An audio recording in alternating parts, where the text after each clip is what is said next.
Hello and welcome to part 4 in this short series with Creation Worldview Ministries. I'm Pastor Brian Madden, and we're delighted again to have with us Dr. Grady S. McMurtry. And Dr. McMurtry, we have a few more questions for you. We're really enjoying this series, and we do appreciate how fluent you've been with your answers and how in depth you've been with your answers. Well, it's a pleasure to be with you. We are absolutely delighted to have you. So if I may proceed with these questions. Again, there are two, and the first one is, Darwin said that natural selection is what drives the evolutionary process. What is the truth about natural selection? And also, we hear a lot about the survival of the fittest in evolution. Does this concept have any validity at all? Well, those are the two most common phrases that you hear. Now, let's take a look at natural selection for just a moment. First of all, just the words themselves require a selector. It would require that nature has intelligence to select. But the fact of the matter is, nature doesn't have intelligence in and of itself. Nature cannot select anything. Today we now know from studies in science that nature is simply a level playing field. That what has happened is that God has placed within animals, plants, people, the tools, the abilities to adapt and so forth to different environments, and that if you have the skill set to survive in an area or adapt to it, then you'll survive. If you don't, you won't. But nature's not doing the selecting. It's because of pre-programmed information that God has put in the organisms that can or cannot survive in environments which are neutral. You know, nature doesn't select anything. I find it interesting that Wallace wrote a letter. Now, of course, he was the co-discoverer of Darwinism, really didn't get the credit he really should have. But he's a nice guy, and he let Darwin go ahead and take the limelight. But Wallace stood Darwin straight up and wrote him a letter chastising him and says, "You've used the words natural selection, but it's bogus." I'm not quoting from the letter, but but he wrote him a detailer, and Darwin turned back around and wrote to Wallace and said, "You know, you're right." And think with me what was going on when Charles Darwin wrote Origin of the Species and his other works and so forth. What was going on in the UK and in other countries, Europe and so on, was a lot of breeding going on to get purebred horses, cows, dogs, pigeons. And what Darwin witnessed is called artificial selection. Human intelligence was taking the genetic information and guiding and directing the breeding process to get certain results. And so what Darwin witnessed was called artificial selection, where an outside intelligence is guiding the genetic process. And he knew if he called it artificial selection, nobody would believe in evolution. It's obvious. So instead of calling it what he saw, which was artificial selection, he called it natural selection to deceive people. Very clever. And Wallace called him on it. But nature doesn't select. Now, when you think about these terminologies, you suddenly realize that they're valueless. When it comes to survival of the fittest, we have another thing entirely. Both creationists and evolutionists in general would suggest that fittest typically survive. But they don't always survive. And I'd like to think of several concepts. First of all, survival of the fittest is a self-fulfilling prophecy. The Greeks called it a tautology which falls on its own weight. What that means is it's patently circular and only proves itself. So, for instance, we ask these questions, you know, why did it survive? And the answer is because it was the fittest. Well, how do you know it was the fittest? Because it survived. And you have this circular reasoning which simply is a self-fulfilling prophecy. What's interesting is that in science today we know it's not true. Today it is often the weakest that survive. There are creatures like possums, or opossums if you prefer, that feign death. And thereby not eaten. They're chased, but not eaten. They're not fast enough to get away from a large predator. They'll feign death, and the predator will pass them by. There are birds who will either feign death or feign a broken wing or something like that to draw predators away from their nest. And so they're feigning weakness, but it allows them to survive. And survival of the fittest would not explain arrival of the fittest either. It doesn't explain anything in terms of an evolutionary process. But recent wildlife management studies have been done proving that it is not always survival of the fittest. It's sometimes survival of the weakest. We've done recent wildlife management studies published in major magazines where we've done experiments with mountain lions. Now, I live in Florida. We have mountain lions, although they're sometimes called panthers in Florida, but they're a species of mountain lion. And they live in our swamps, and primarily they hunt deer. And we actually took a totally healthy deer, tethered it in such a way that it could not move, run, left it where we knew panthers would be in the area, photographed. Panther came along, saw this totally healthy animal, easy kill, don't have to exert any energy here, man, this is an easy kill, and walked right past it. Wow. In the southwestern part of the United States, there's a lot of sheep. In the somewhat desert regions, sheep are a good thing for them to grow.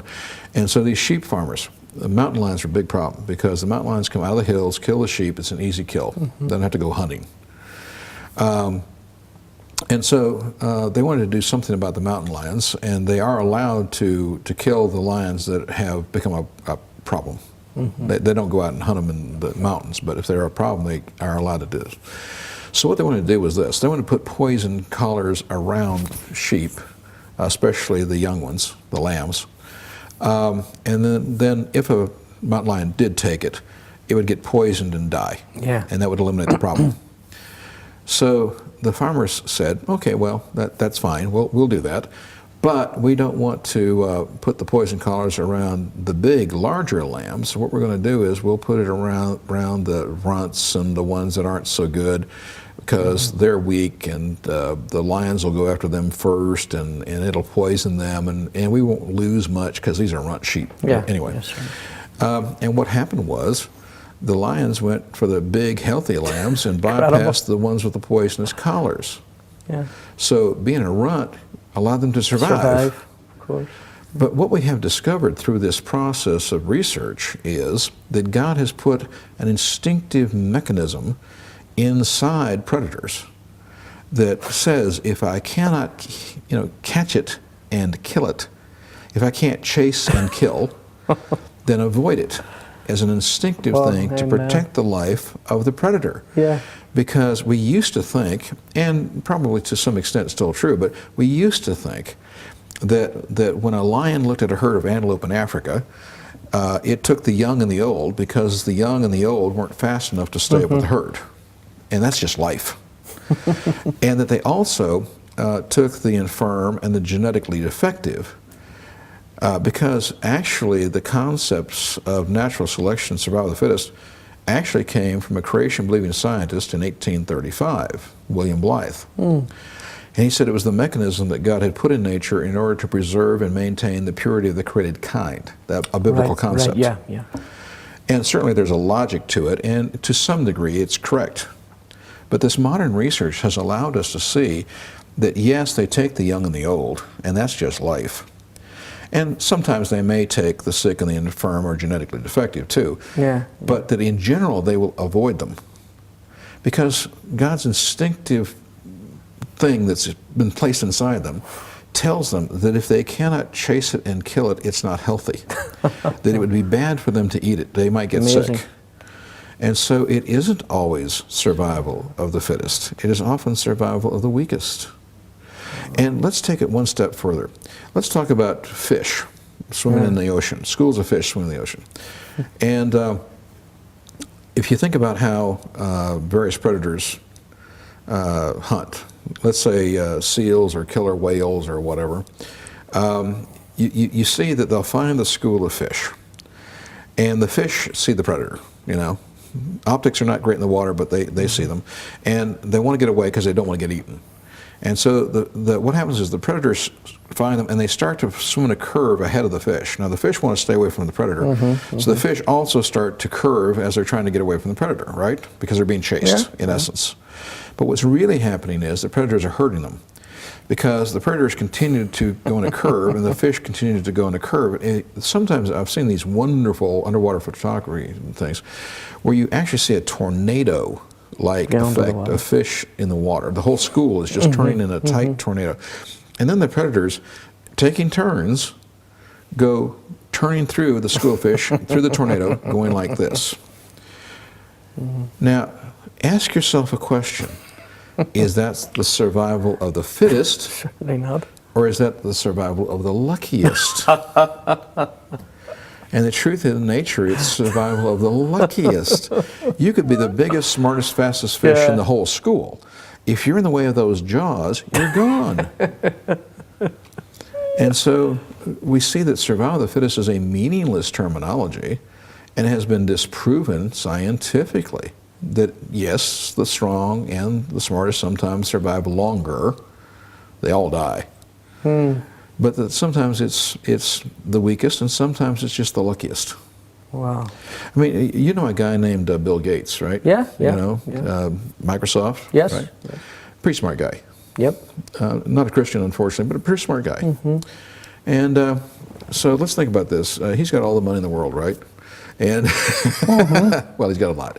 He's a lot. And he's smart and everything else. But you know, he lives in the Seattle area, Washington State.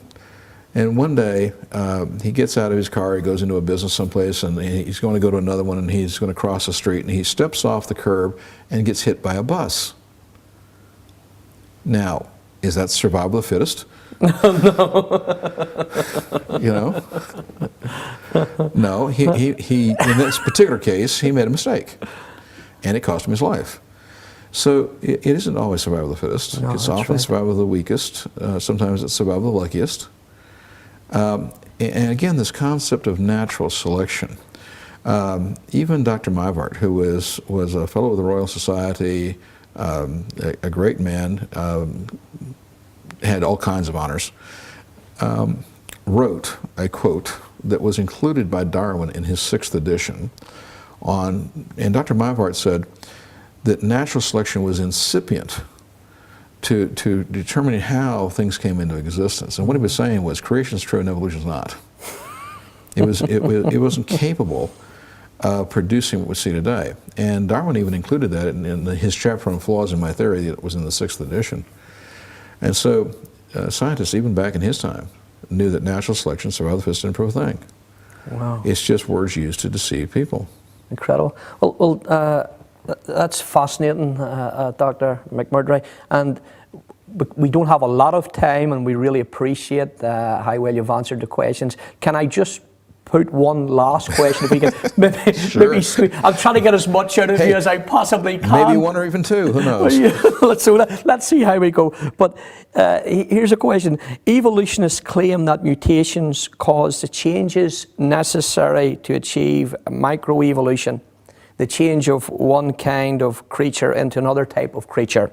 What is the truth about mutations? Okay. Well, remember that evolutionists believe in the God of random chance. Evolutionists believe in eternal things. They believe in eternal mass, energy, and time. And they believe that only random chance has caused what we see, the complexity of the universe, to come into existence.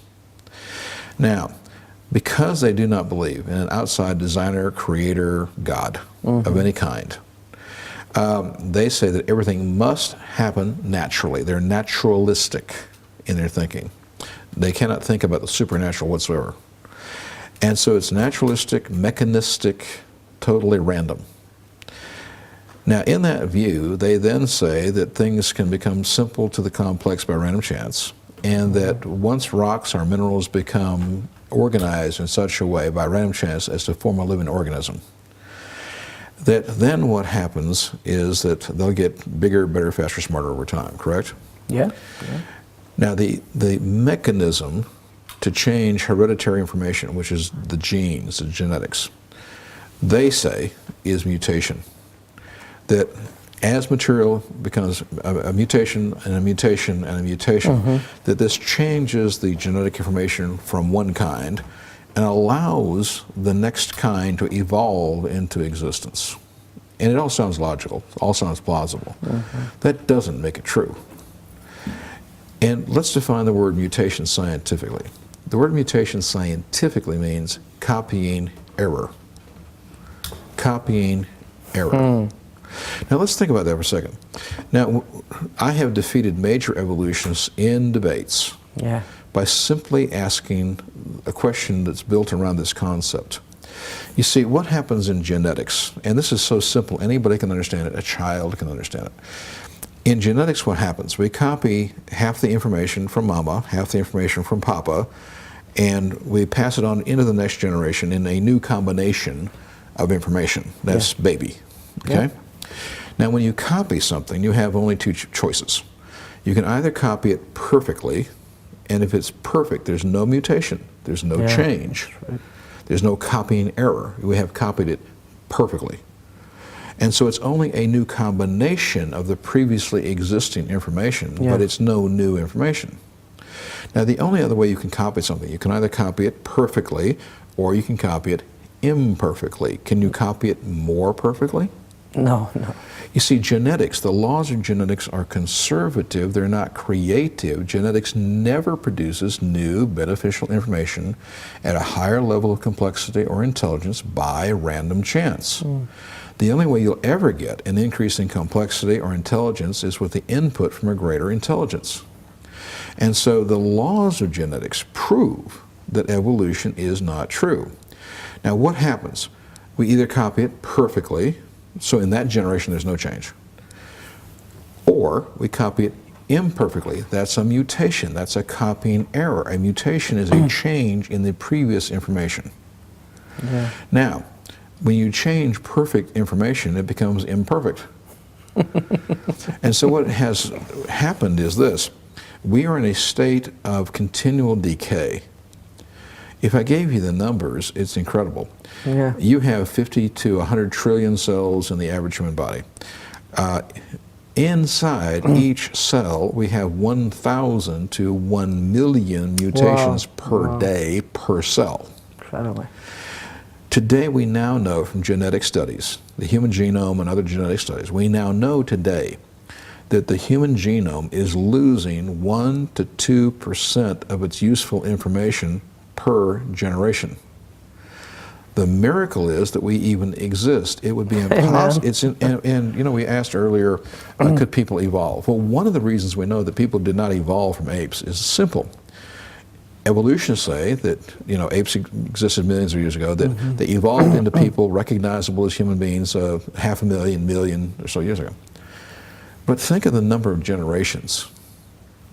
Now, you are the 200 to perhaps as much as 300th copy since the original Adam and Eve. Now, think about something. When you copy something, there's never anything as good as the original. That's correct, yes. Right? So when you copy things, everything gets worse, never better. Yeah, of course. Now, we have only been here 200 to 300 generations, period. And we are in terrible shape.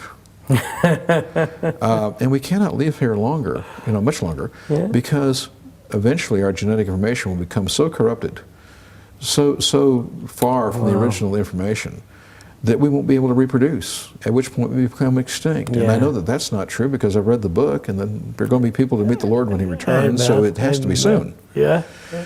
But think about it for a second. How long is a generation? Today you're lucky if it's 20 years. I'm sure everybody knows somebody who's a grandmother at the age of 38, 39, 40. So think with me for a second. We're losing information at 1 to 2% per generation. And we're the 200 to 300th copy since the original. We shouldn't even be here if you just do the maths. But think about the concepts of evolution for just a second.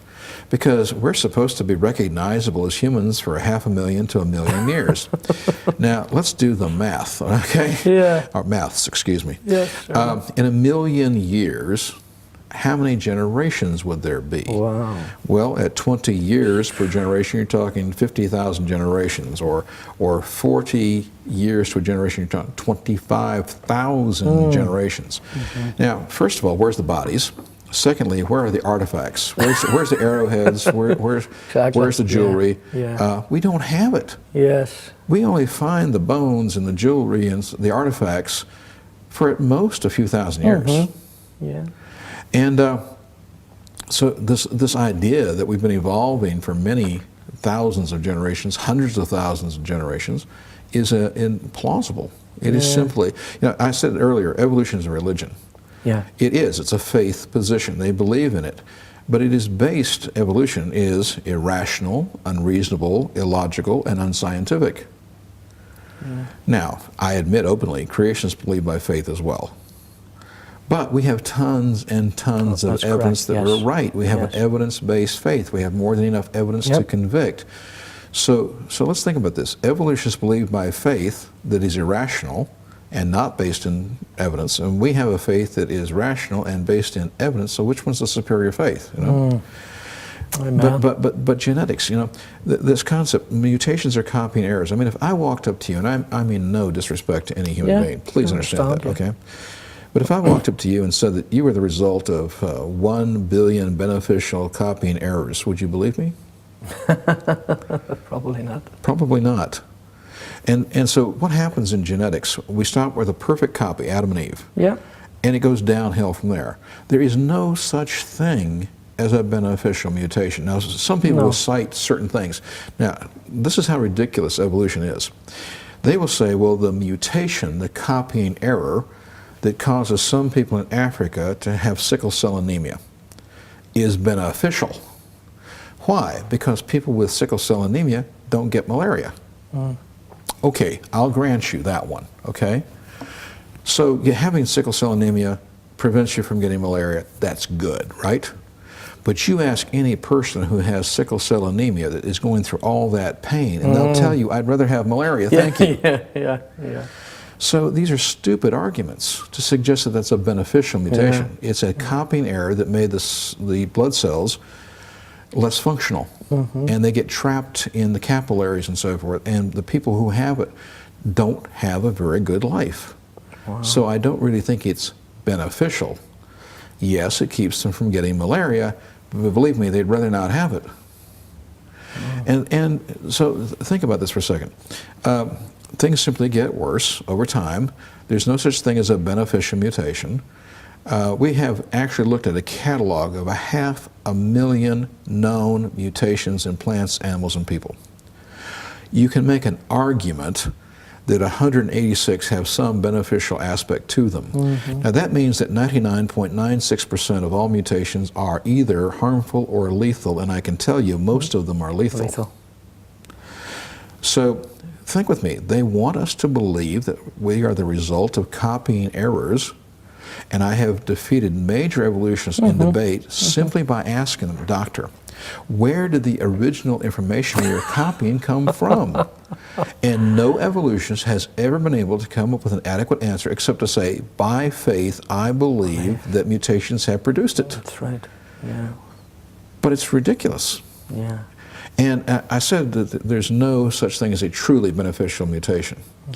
Now, two things about this. Some people will say, oh, well, there has to be. Well, first of all, let us assume for the moment, I will stipulate, there's no such thing as a beneficial mutation. But let us stipulate for a moment that there was. Let's say in one male, a dog, in one generation, that somehow or another some beneficial mutation had occurred in that dog.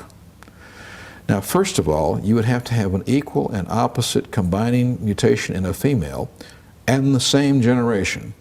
And they would have to be located on Earth in the same location so they could get together, right? To theoretically pass it on. But the truth of the matter is it would simply be washed back out, averaged back out in the next generation. So that's the first problem.